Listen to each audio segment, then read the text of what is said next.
Hai, Assalamualaikum warahmatullahi wabarakatuh. Balik lagi bareng aku, Mama Didi. Kali ini aku bakal ngebahas soal terapi, berapa lama terapi yang harus dijalankan untuk anak berkebutuhan khusus, ini spesial untuk adik-adik dan ASD ya, agar bisa mengejar ketertinggalan dengan anak seusianya. Baik, Ayah Bunda, itu adalah pertanyaan sama ketika aku mau menjalankan terapi. Ketika aku dan suami melakukan asesmen untuk anak aku dan tahu diagnosanya ASD gitu ya. Itu pun pertanyaan yang sama. Jadi kapan nih kira-kira apakah cukup dengan 3 bulan atau berapa bulan gitu? Apa berapa tahun kira-kira bisa mengejar ketinggalan itu, karena memang itu kan ya dulu belum sebanyak sekarang ya untuk ngebahas tentang terapi-terapi untuk anak berkebutuhan khusus. Jadi ternyata itu kita nggak bisa memprediksi ya, tidak bisa memperkirakan dan memutuskan dari awal kira-kira berapa bulan, karena setiap anak kan tumbuh kembangnya beda-beda. Kita nggak tahu intervensi yang udah dilakukan akan seberpengaruh seperti apa terhadap anak kita gitu, dan berapa cepat dia mengejar ketertinggalan tersebut, sehingga itulah kenapa diperlukan adanya evaluasi secara periodik agar tahu. Jadi setelah menerima intervensi itu, setelah menjalani terapi itu, berapa nih gap ketertinggalannya, gap ketertinggalannya itu berkurang gitu.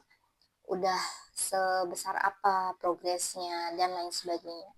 Jadi penentuan berapa lamanya itu tidak bisa diputuskan dari awal.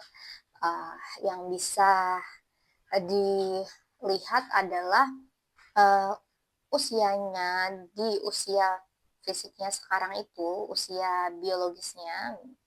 uh, Misal anakku ini kan sekarang 6,5 tahun ya, di usia 6,5 tahunnya itu kemampuannya itu setara dengan anak usia berapa. Itu adalah asesmen pertama yang bisa diketahui. Jadi nanti akan kelihatan nih gapnya, dia tertinggal berapa tahun di belakang nih gitu. Nah, gap-gap itulah atau jarak itulah yang harus kita kejar dengan dorongan intervensi yang dilakukan semaksimal mungkin, yang pasti disesuaikan dengan kemampuan si anak ini.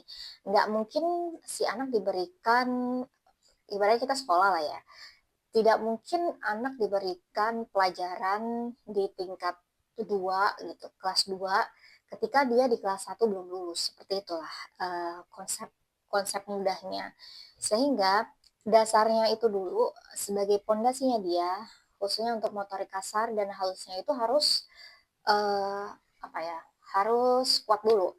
Baru nanti bisa ke bahasanya. Jadi contohnya fokusnya dia harus mau duduk duduk tenang dulu gitu.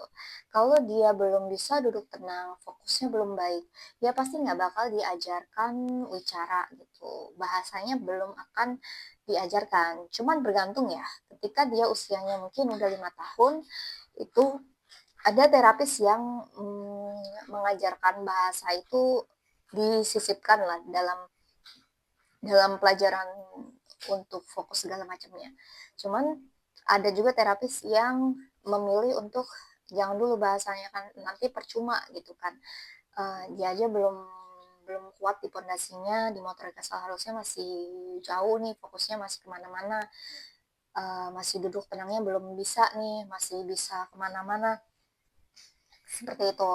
Jadi itulah, kita nggak bisa jawab atau memprediksi berapa lama. Yang pasti ada jalani aja.